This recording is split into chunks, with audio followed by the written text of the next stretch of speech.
Agora, vamos com a palestra, desculpe. A palestra agora é com o engenheiro agrônomo Hermes Bonfim, que é consultor, que falará sobre o tema Resultados Práticos da Gestão da Irrigação do Cafeeiro. Então, com vocês, o engenheiro agrônomo Hermes Bonfim, para quem eu peço uma salva de palmas.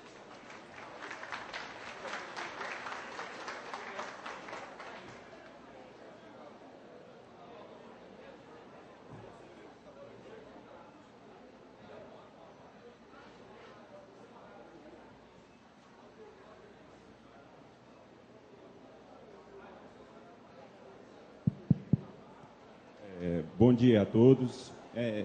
Essa palestra que vai ser explanada agora, ela seria apresentada pelo professor Everardo Mantovani.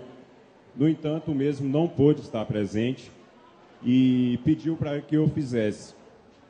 Peço desculpas em nome dele e também já vou pedir desculpas antecipado para vocês. Eu estou um pouco gripado e, eventualmente, vou tossir aqui no meio da palestra, mas, por favor, dá um crédito aí para a gente.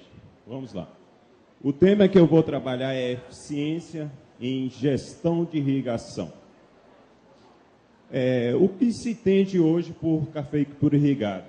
Ela gera desenvolvimento sustentável no campo, empregos de renda de forma sustentável, estável, aumento da rentabilidade nas unidades produtoras, forte pressão econômica, ambiental e comercial. Ou seja, você tem uma série de aspectos que leva a uma solução integrada que a gente denomina de gestão de irrigação. Algumas dúvidas comuns. O que se entende por gestão ou gerenciamento da irrigação? Seria a mesma coisa que manejar ou controlar a irrigação? Seria definir a lâmina e o dia de irrigar? É importante um sistema de controle da irrigação. Envolve outros aspectos, energia, fitossanidade. E existe um método técnico e operacional. Existe risco nesse processo, é rentável. O significado do termo gestão surgiu da onde? Antes, nós tínhamos uma visão, que era definir quando e quanto irrigar. Era importante, mas incompleta e equivocada. A visão atual hoje determina gestão ou gerenciamento, que envolve solo, planta, clima, água, equipamento, energia, considera a estratégia de condução da lavoura, treinamento do pessoal e implantação do manejo.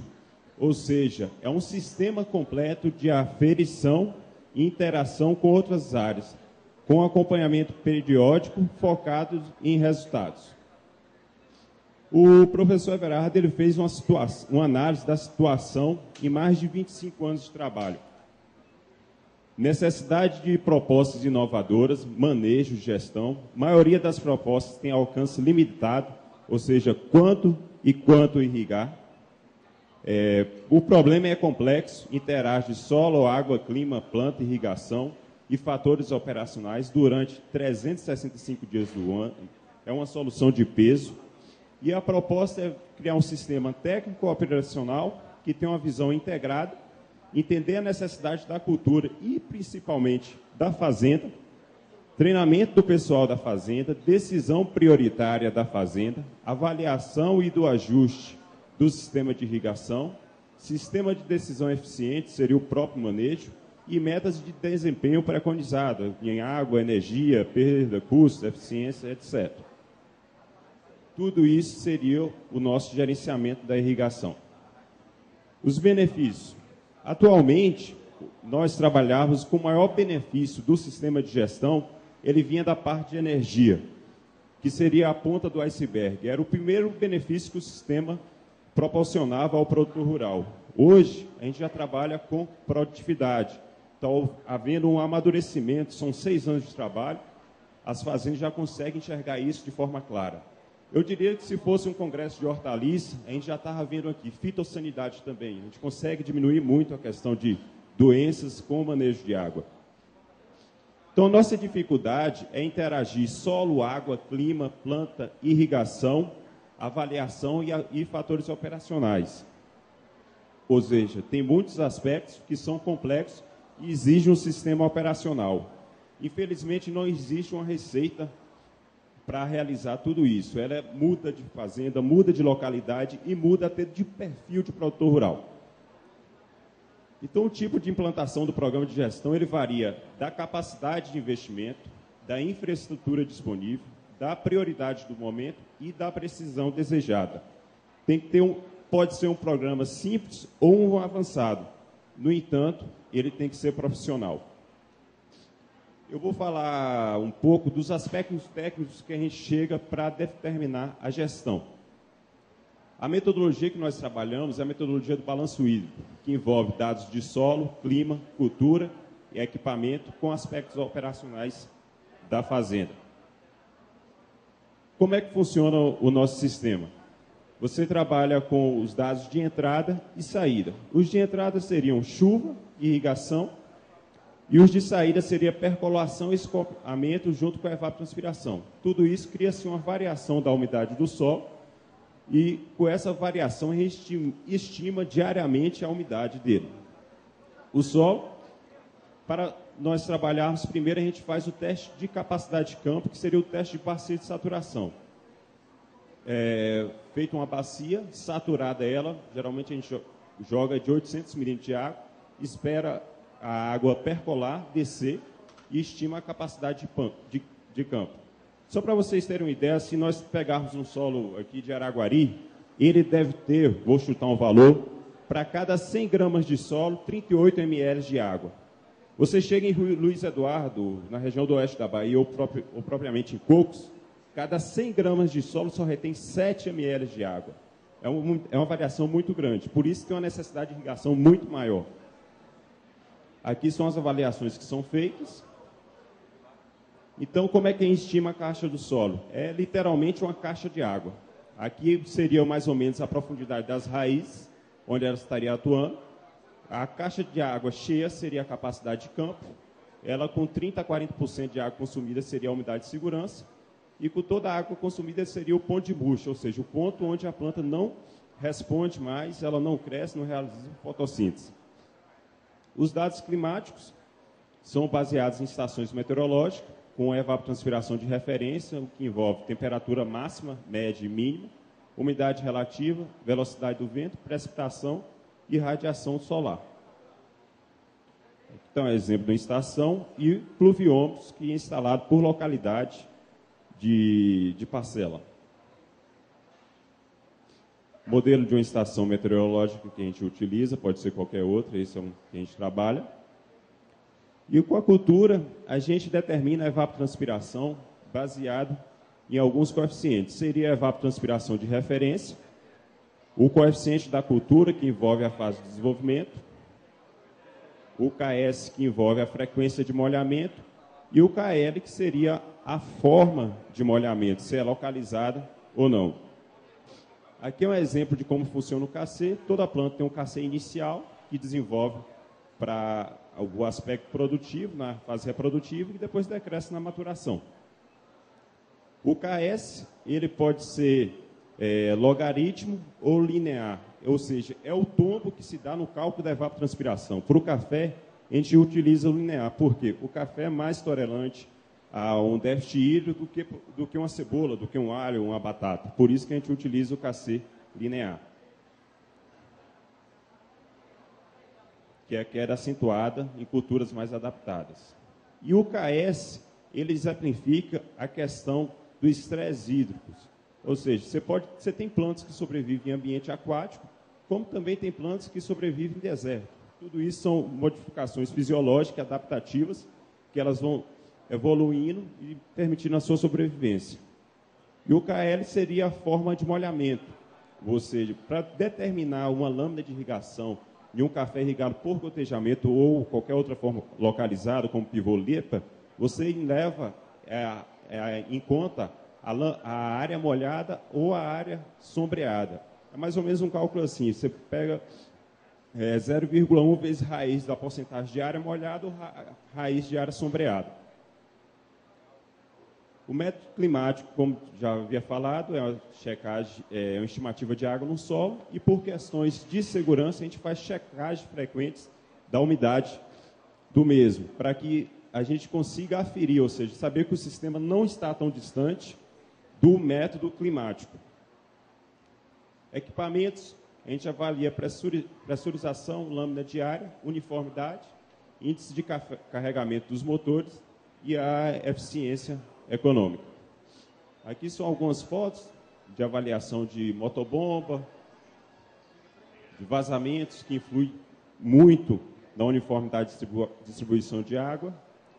E, por fim, o terceiro aspecto que a gente trabalha é o gerenciamento de energia, o que envolve custos, consumo no horário de ponta, consumo noturno, quanto é que custa cada quilowatt utilizado, energia reativa, a demanda ultrapassada e a demanda complementar. Esses três últimos aqui são multas tarifárias.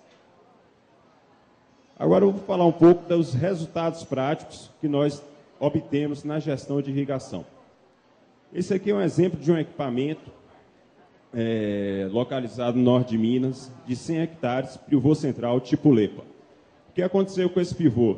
Ele tinha uma motobomba, uma 150-400, só que o rotor dela estava acima do limite especificado, em torno de 16 a 18 milímetros. E o que gerava? A pressão da bomba era 7,5. A pressão da bomba com registro fechado, 8,2. A pressão no centro estava 3 kg, na ponta 0,4. O que gerava? Um coeficiente de uniformidade de apenas 47%. Olha que estrago que isso aqui fazia. Aqui é a lâmina média do pivô, em torno de 4,8 milímetros, e a lâmina coletada ao longo do raio.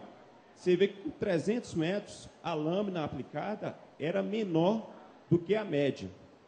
E isso aqui, como é um pivô central, de 300 a próximo a 600, você tinha 70 hectares. De 300 a 0, você tinha 28 hectares. Uma desproporção muito grande.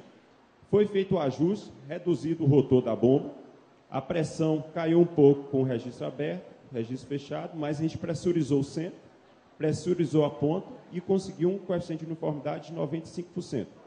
Até aí tudo bem, você mostra esses gráficos, o produtor fica satisfeito, ele entende que melhorou o sistema, mas qual o impacto disso no sistema de produção? Quanto é que está perdendo dinheiro? Quanto é que ele está gastando a mais, sem saber?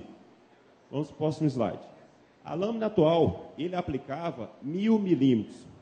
Quando um gerente de irrigação ele está andando na fazenda, o primeiro lugar que ele vai, quando a irrigação, vamos dizer assim, é decisiva na produtividade, o período seco, é onde molha menos. Aí ele vai na ponta do pivô, ele via na ponta do pivô, não via água, tacava água. Chegou a 1000 milímetros por ano. Com ajuste, essa lâmina caiu para 726 milímetros.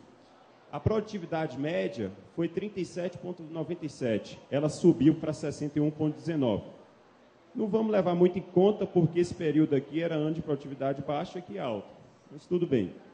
A uniformidade saiu de 47% para 95%. O que gerou uma economia de água por ano de 281 milímetros. Só a redução do custo de irrigação, que ele deixou de aplicar 1000 para aplicar 726, rendeu para ele R$ 416 por hectare, só redução em custo. Isso aqui eu estou considerando depreciação, valor residual do equipamento, custo com mão de obra. E a economia de água para fins ambientais dava para abastecer uma cidade durante um ano de 3.854 habitantes. Resultado alcançado pelo simples ajuste no rotor. Isso aqui foi uma situação drástica que ocorreu durante um ano. A gente pegou isso dentro da fazenda. Não é comum você pegar pivô com 47% de uniformidade, mas pegar pivô com 80, 75, 85, 84 é a coisa mais comum. Você consegue elevar a uniformidade em até 10% do que você tem, gerando resultados significativos.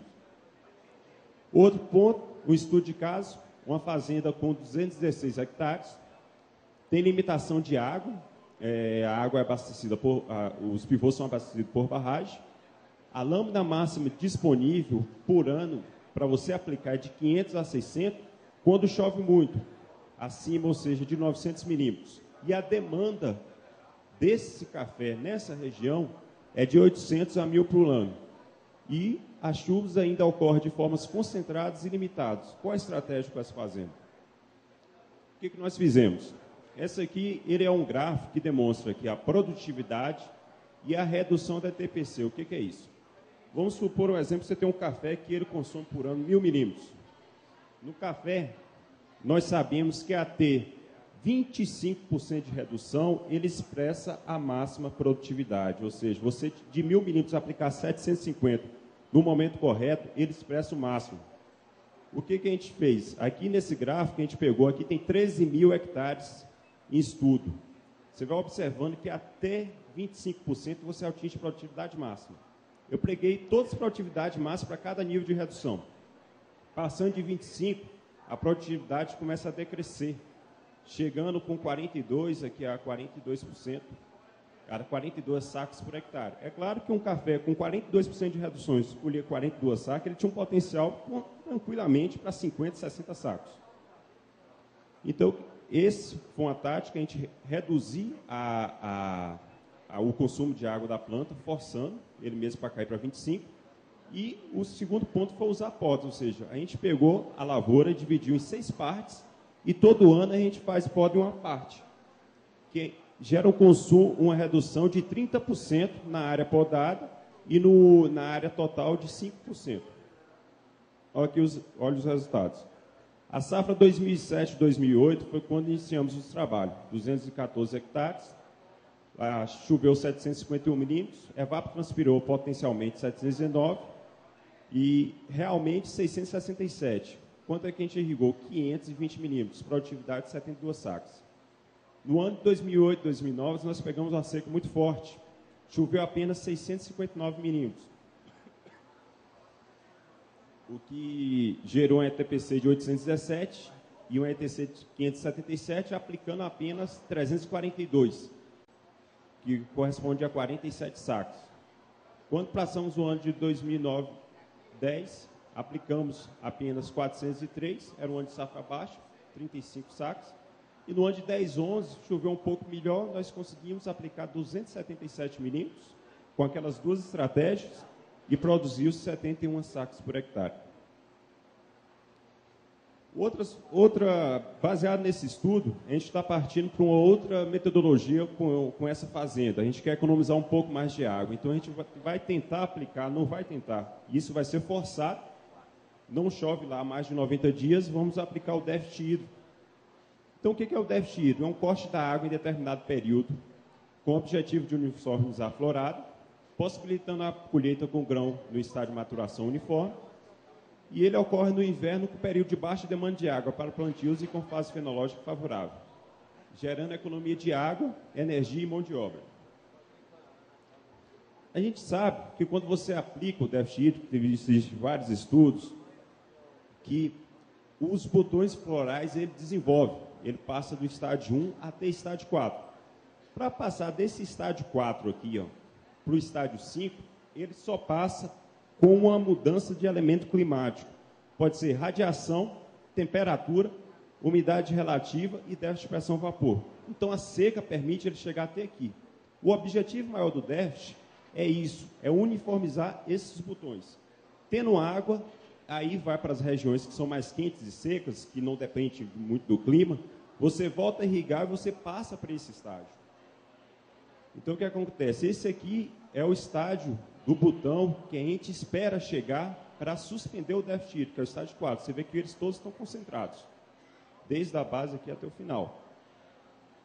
Aqui a gente fazia avaliação com a bomba de Cholano, para determinar o potencial hídrico na antemanhã.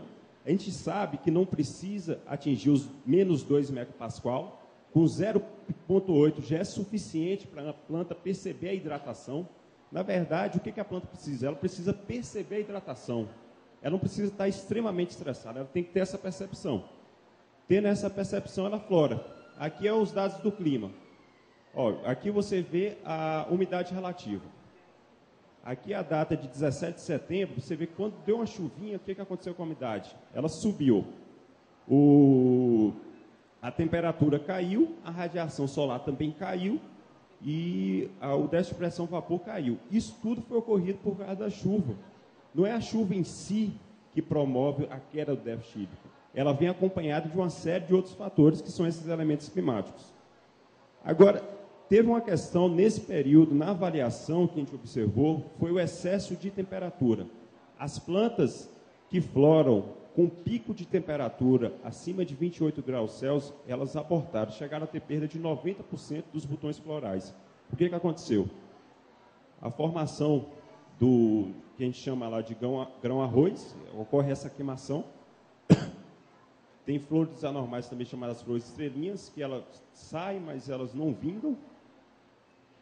E as flores normais, que foi uma florada que ocorreu antes do pico da temperatura. Essa florada aqui foi artificial, porque ela foi promovida pelo reinício das irrigações. Esse aqui é o cafeeiro 10 dias antes das irrigações. Ele apresentava um potencial hídrico na antemanhã de menos 1,43 megapascal. 6 dias após ele floriu. Aqui a gente tirou foto do olho para exemplificar mais a florada, em 21 de setembro. 126 dias após, 19 de janeiro de 2007, ele estava desse jeito, completamente enfolhado. No momento da colheita, tinha apenas 4,4% de grãos verdes. E aqui em 11 de maio, também no momento da colheita, diferenciando da testemunha, que no momento da colheita ter 28,3% de grãos verdes. Mas aí vocês perguntam, teve diferença em produtividade? O café estressado, que eu demonstrei, ele produziu 38,4 sacos. Esse café, a testemunha, produziu 40. Mas nos ensaios que a gente fez, estatisticamente não teve diferença. Todos eram letra A no teste de médias. Então, a tomada de decisão. A interação entre o potencial hídrico, comportamento dos elementos climáticos e sincronização dos botões florais no estado de quadro de desenvolvimento são decisivos no desempenho dos cafeeiros submetidos a déficit hídrico. No entanto, é prioritário observar a sincronização dos botões florais no estado de 4. Eu já visitei lavouras na Bahia que tinham um aspecto praticamente de seco, detonado pela ferrugem, não tinha um botão e a lavoura estava 60 dias sem água, buscando uma florada. Não ia ocorrer florada nunca, não tem botão, como é que vai florar? A água tem que tomar muito cuidado pela sua volta. Pode estar o déficit que for, você como produtor, como gerente de fazenda, que está responsável por aquilo, não deixe passar de agosto, ou no máximo os primeiros dias de setembro. Isso para regiões mais secas, porque você ocorre com picos de temperatura. Tenta fugir o máximo disso aí. Isso aqui pode trazer prejuízo significativo para a lavoura. É uma decisão integrada variando do estado nutricional, fitossanitário e varietal.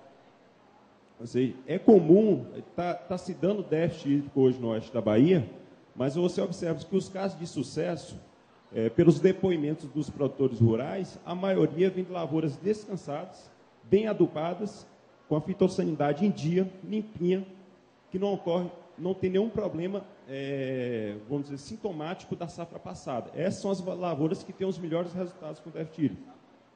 E não é toda localidade que alcança déficit hídrico significativo, menos 0,8 megapascal antes da florada. Quando eu fiz esse experimento, eu realizei ele em Confins, ali na lavoura de Jaboticatubas, realizei ele em Viçosa, realizei ele aqui em Patrocínio e realizei ele em Luiz Eduardo. O único lugar que consegui dar déficit hídrico foi Luiz Eduardo Magalhães. Nenhum outro lugar conseguiu. Em Patrocínio, todo dia que a gente ia medir o potencial hídrico na antemanhã, parecia que a lavoura estava irrigada. Nem mexia o ponteiro, não fazia nada, não tinha diferença nenhuma. Outro ponto importante é a autonomia do equipamento. É necessário grande quantidade de água pós-florada, tem que ter um retorno programado. Isso também tem que ser decisivo. Você ter uma lavoura, no mínimo, com a lâmina de 5 milímetros dia, partilhar o pivô, partilhar o gotejo, retornar com 30 a 40 milímetros para encher a água, para voltar a água. E se tudo dando certo, você tem uma economia de até 200 milímetros de irrigações para regiões mais secas. Economia significativa de água. Aqui está um exemplo de uma fazenda que realiza déficit hídrico e já tem uma maturidade para essa tecnologia. Eles cuidam bem da lavoura. O déficit hídrico são em lavouras bem estruturadas, sistema radicular bem formado. Você vê que de 2005 a 2008, aplicava em torno de 800 milímetros. Aqui em 2005 está menor porque o monitoramento começou em 30 de outubro, 441. Mas a média da irrigação da lavoura era 880. E a redução de água dele era de 9%, 8,3% e 9,9%. Média de produtividade, 41, 44, 45. Eu não tenho os dados de 2009, mas os de 2010 e 2011, as irrigações caíram para 642, 630, e a redução elevou um pouco por causa do déficit hídrico. A média ficou em 66 e 64. Eu não tenho os dados de irrigação de 2009, mas a produtividade de 2009 foi de 44 sacos, por isso que em 2011 ela elevou um pouco. Como eu havia comentado, tem regiões que não aceitam esse déficit hídrico, você não consegue ter economia significativa, por quê? Porque a demanda é muito pequena. Eu fiz uma simulação para as irrigações no município de Lavras, você precisa irrigar 175 milímetros. Se você não irrigar nada, a lavoura só reduz a água em 27%. Patrocínio, 207, sem irrigar nada, 28. Na Chapada Diamantina, na Bahia, tem que ser 231 milímetros, sem irrigar nada, ela chega a 44,20. Buritis de Minas, 281 milímetros, sem irrigar, 34% de redução. E Araguari, 334 milímetros, e sem irrigar nada, 38% de redução. Nessas regiões, é difícil você trabalhar com déficit hídrico. Você pode trabalhar com condições de água reduzida, que a gente chama de estresse moderado, irrigações mais espaçadas, para reidratar a lavoura, mas você não consegue alcançar a sincronização dos botões florais, a não ser que seja um ano atípico, e que nesse ano você tem um déficit muito pronunciado e que ele vá trazer essa sincronização, mas isso não ocorre. Agora, Luiz Eduardo, norte de Minas, Pirapora e Cocos, as irrigações são absurdas. Você não irrigar, praticamente morre aquele café. As reduções passam da casa dos 40%, e as irrigações médias são de 409, 498 e 500 milímetros. Aqui é um exemplo, aí você está falando, essas regiões, Triângulo Mineiro, sul de Minas, não precisa irrigar, porque tem sistema de irrigação. Chapada Diamantina, na Bahia. Tem um problema sério que ocorre nessas regiões, o que é? A gente tem picos de veranico muito pronunciados. Esse aqui é do ano de 2011, aqui na região de Patrocínio e Araguari, teve um intervalo de veranico de 20 de janeiro a 25 de fevereiro. Foram 26 dias sem água. E o que ocorre? O déficit hídrico antes da florada, ele pode até ser benéfico. Agora, enchendo fruto, você aqui, a maioria dos grãos em rápida expansão, o déficit hídrico ele causa perdas significativas em produtividade. Em alguns lugares a gente consegue pegar esse número de até 30%. O que você vê aqui é em volta às irrigações, mas elas não são suficientes para atingir a capacidade de campo. Para esses locais, eu trabalho com a lavoura na Bahia, que tem isso aqui, chove até regularmente bem na Chapada. O que a gente recomenda? A gente é até um pouco incrédulo, a gente não acredita muito na chuva. Chega em janeiro, fevereiro, a gente é igual cana-de-açúcar. A gente começa a soltar água, mesmo após 2, 3 dias. Para quê? Tentar ao máximo, nesse período, a água ficar próxima à capacidade de campo e não trazer prejuízo para a lavoura, não trazer perda de produtividade, perda de peneira. Quando chega no período que é o período do meio do ano, que é um período mais seco, que é um período mais a menos, aí sim, a gente fica até 3 meses sem ligar o sistema de irrigação. O outro ponto que a gente trabalha, o outro resultado é gestão de energia elétrica. Qual o principal foco? Reduzir o custo do quilowatt em função do histórico. O que a gente faz? Eleva o uso do horário reservado, eliminação de multas tarifárias, uso na ponta, demanda ultrapassada, demanda complementar e energia reativa, e ajuste da demanda em função das necessidades da fazenda. É muito comum a gente chegar em projetos grandes, eu não falo projetos menores, mas projetos grandes que têm 2.000, 3.000 hectares, você tem uma demanda além do que você necessita. O que geralmente ocorre? Esses projetos maiores, os produtores que são mais experientes, que irrigam há mais de 20 anos, a demanda do bombeamento era metade da demanda dos pivôs centrais. Por quê? Ele tem 2 reservas. Ele tem reserva do canal, que a maioria desses projetos grandes eles têm canal, e ele tem reserva do solo. Ele partilha a ligação dos pivôs. Para você ter ideia, um pivô comum ou um sistema de irrigação comum de 100 hectares, a demanda ela chega a custar 70% da conta de energia. Então você só pode trabalhar em 30%, porque se você bateu a chave do motor em 15 minutos, você acionou a demanda. Então a demanda de 200 kW por 15 minutos, só por você bater a chave, ela vai gerar, se for multiplicado por 10, R$ 2.000. A conta pode ser 3, 2.000 você já pagou. Então, a conta no verão, ela fica muito cara para a região que chove bastante. Por quê? Muitas das demandas, elas estão além da necessidade do irrigante. Você pode ajustar isso. Eu vou mostrar alguns exemplos. Aqui tem a tarifação hora sazonal, só para exemplificar, que de 6 da manhã às 18 da noite você tem o que a gente chama horário fora de ponta. Isso aqui é mais ou menos custa 12 centavos. De 18 a 21 você tem um horário de ponta, R$ 1,18. De 21 a 21h30, a gente pensa que a maioria das pessoas pensa que está no horário reservado. Não está. Você tem 30 minutos aqui do horário fora de ponta, que é aquele tempo você está dando partida de motor. E o horário reservado começa de 9h30 até às 6 da manhã, onde a tarifa é de apenas 4 centavos. Então, vamos entender um pouquinho o que é demanda. Demanda é o consumo de energia da sua instalação dividido pelo tempo no qual se verificou tal consumo. Para faturamento de energia pela concessionária, se utiliza o intervalo de integração de 15 minutos. Assim, a sua demanda de energia medida em quilowatts é igual ao consumo a cada 15 minutos. Ou seja, paga-se a maior demanda nas 3.000 leituras ocorridas no mês. É por isso que a gente fala que a demanda tem que ser contratada com bastante cautela. 15 minutos, bateu a chave do motor, uma vez no mês você paga ela. Não tem conversa. Ligou, pagou. Energia reativa. É energia que é dada em valores positivos. Só por essa parte aqui que é mais técnica, o que é ela? Todo motor, para gerar trabalho, ele tem uma eficiência. Então, ele não consegue ter essa eficiência na plenitude. Então, ele gera um pouco de energia reativa. Essa energia, ela volta para a rede e ocupa espaço. Por isso que a concessionária vai e muda, para que você instale banco de capacitores e não fique com a energia na rede ocupando espaço que ela não pode ser vendida. Ela funciona mais ou menos como um copo de cerveja. A cerveja seria energia ativa e a espuma é energia reativa. Ela não serve para nada, mas ela está aqui ocupando espaço. Podia ter mais cerveja. É assim que ela funciona. Quais são as principais causas de queda no fator de potência que causa a energia reativa? Motores transformadores operando em vazio, motores transformadores superdimensionados e grande quantidade de motores de pequena potência. Quais são os benefícios com essa correção? Redução nas fontes de energia elétrica, aumento da capacidade elétrica e melhoria nos níveis de tensão. A ANEEL, ela soltou agora uma resolução normativa, número 414, de 9 de setembro de 2010, mudando a demanda, em especial a demanda complementar. O que ocorreu?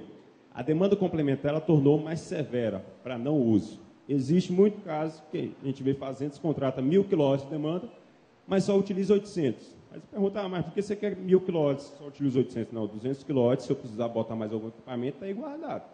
Eu vou pagar por ele. E a ultrapassagem, antes, era de 5%, de 10%, e agora você só pode ultrapassar 5%. Então, teve menor demanda, tolerância à demanda ultrapassada. O que ocorreu? Aqui antes, a ultrapassagem, a tolerância era de 10%. Por exemplo, uma demanda contratada de 500 kW, você podia até chegar a 550, o motor podia trabalhar um pouquinho mais carregado, que você não tinha multa. Agora não. Se você ultrapassar 5%, ela já começa a cobrar multa. Então, uma demanda contratada de 500 kW e consumo 550, a tolerância era 525. Então, 550 menos 500 dá 50 kW. Que multiplicado pelo valor, você só nisso aqui paga uma multinha de R$ 986. Muito comum. Isso acontece muito. Demanda complementar. Esse aqui que é o calo. O calo esse ano. Está começando os aniversários da conta, começou a vencer do meio do ano passado para cá. A gente pegou conta até de 300 mil só de demanda complementar. O que ocorria antes? A cobrança era feita com base na diferença entre a demanda contratada e a média dos 3 maiores valores registrados. Ou seja, você tem 1.000 kW, você leu pelo menos 3 de 900, ele pegava a média dos 3, 100, e multiplicava pelo valor da demanda e te cobrava uma multa. Agora não. Agora a cobrança será feita com base na diferença entre a demanda contratada e os menores valores registrados. Isso aqui, para regiões que têm um verão chuvoso, é perigoso, porque muitas das vezes você fica 30 dias sem irrigar e você tem 1.000 kW instalados, você só vai consumir 100, porque por lei, pelo contrato, pelo menos 100 que tem que pagar. Aí vamos supor que ocorre isso em 3 meses do ano. Antes era a média 1.000 menos 900, agora é 1.000 menos 100. Você paga 900 de diferença multiplicado por 3, dá 2.700. Você multiplica a multa, pega R$10 de quilowatt, isso aí dá 27 mil. É uma multa estrondosa. Aqui é um exemplo da demanda antes. Você tinha uma demanda contratada de 230 kW, aqui está os meses. E as 3 maiores leituras foram 205, 209 e 224. Então, você pegava 230 menos 212,66, você tinha uma diferença de 17 kW. 17 vezes o valor da demanda, vezes 3 a penalização, a multa era de R$502. Uma demanda pequena, de 209 kW. Vamos passar agora para a situação atual.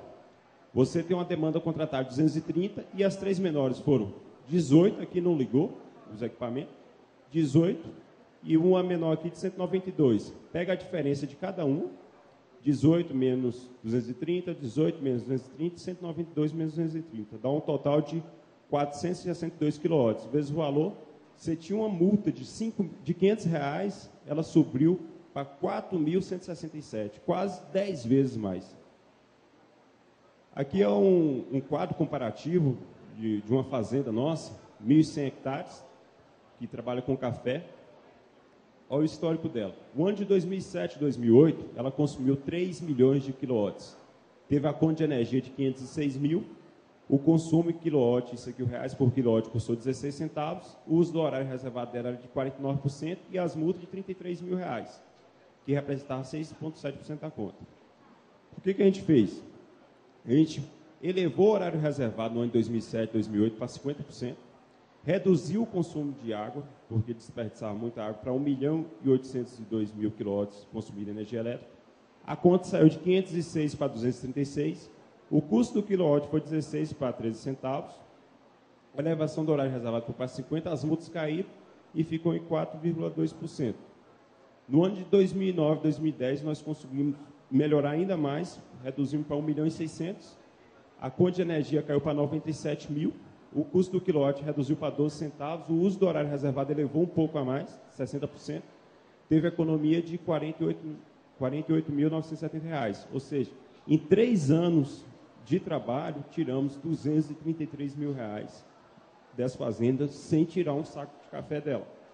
Isso aqui é só ajuste das fontes de energia. Outra fazenda menor, de 400 hectares, 2007, a mesma coisa, o consumo de 2 milhões de quilowatts, a conta de energia de 340 mil. O custo do quilowatt, isso aqui é um valor importante, ó, 16 centavos. Já tinha um horário reservado razoavelmente bom, 50%, com muita multa, 29 mil. 8,6% total. 2007, 2008, reduzimos o consumo de quilowatt para 1.200.000. A conta de energia caiu para 150. O custo do quilowatt caiu para 12 centavos. Elevou o horário reservado para 61%.